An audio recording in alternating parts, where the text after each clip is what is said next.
Did you say you have one lens only? You're in the right place.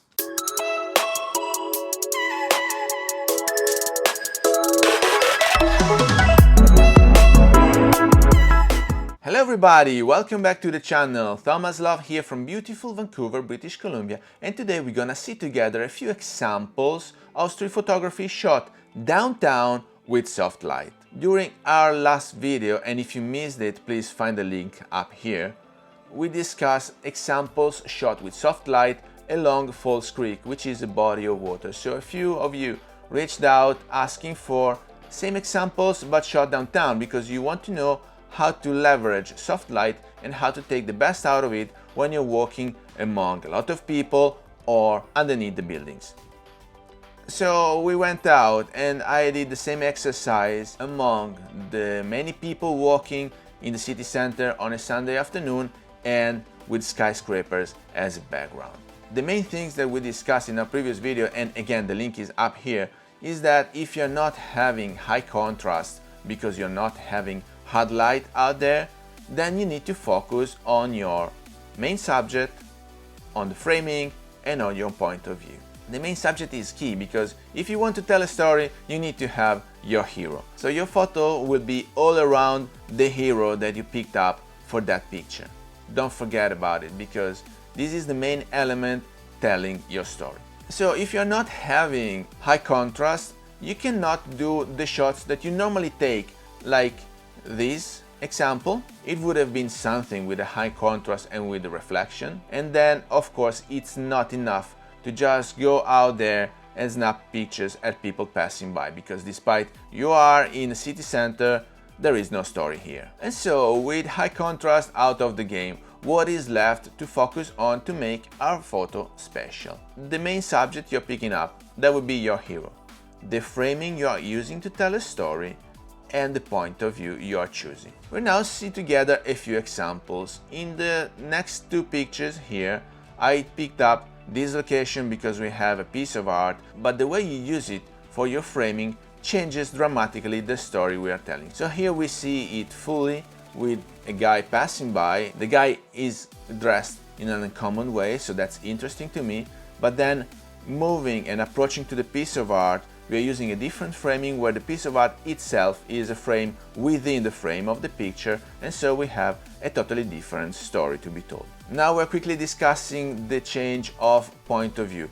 Point of view in the very first of these two pictures lets you think that the square is full of people, while if you change point of view, you realize there are people lining up for something and we can use them as leading lines to tell our story. While the two panels hanged on the museum over there, imaging piece, are pivotal to the story we are telling because they are peculiar of this particular moment in time. So we're now seeing together a few examples, and all of them have been shot with soft light, then a couple when the sun popped out. You will realize immediately which ones I'm referring to, but if you're ready, let's go rolling.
With that, I hope you liked the examples. If you have further questions, feel free to reach out in the comment down here.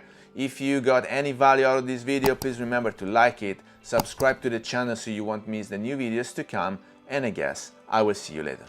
Thank you. Bye.